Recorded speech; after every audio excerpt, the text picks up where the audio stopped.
In today's gospel, Jesus really throws the cat amongst the pigeons. This is one of those moments where the rubber really hits the road for us as followers of Christ. Jesus starts by saying, "You've heard that it is said, love your neighbor and hate your enemy, but I tell you, love your enemy and pray for those who persecute you."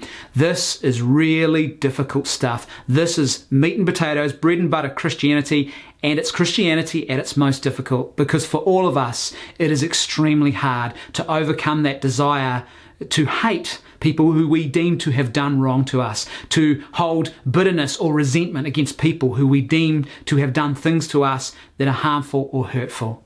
But this is one of these fundamental calls and tenets of our Christian faith.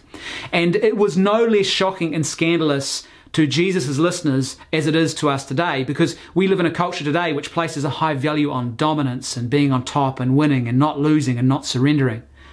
But the same was true in the time of Christ as well. In fact, just to understand how shocking this was to his original listeners, he was talking to a group of people whose homelands were being occupied by a brutal, persecuting, invading force.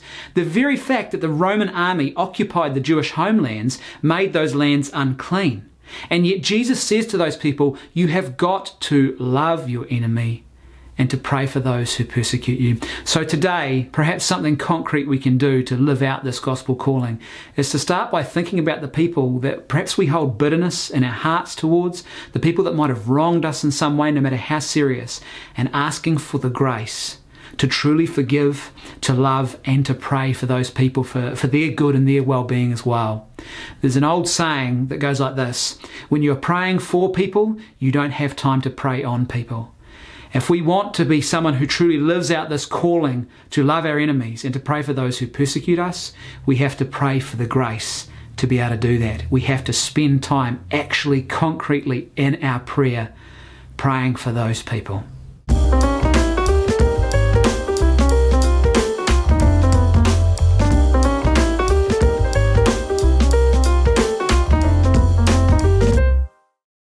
Today's saint quote of the day comes from St. Paul of the Cross, and he said this: "The passion of Jesus is a sea of sorrows, but it is also an ocean of love. Ask the Lord to teach you to fish in this ocean. Dive into its depths. No matter how deep you go, you will never reach the bottom." And when I was reading that quote, it really spoke to me about today's gospel reading, to love our enemy and to pray for those who persecute us. To do this, you really need a deep ocean of love. You need an ocean of love that is beyond yourself. You need to go outside of yourself and to dive into the fullness of God's love in order to be able to have the grace to be able to return just a small amount of that love, especially for those who we deem to have done harm or wrong to us. I was also thinking about that quote, and I realised there's a great risk when you think about it, about diving into an ocean, especially going deep. There's lots of hazards and risks in ocean swimming and ocean diving. But there is also great profound wonder and flourishing and fullness of experience to be found in taking that risk. And so it is with taking the risk of diving deeply into the love of God.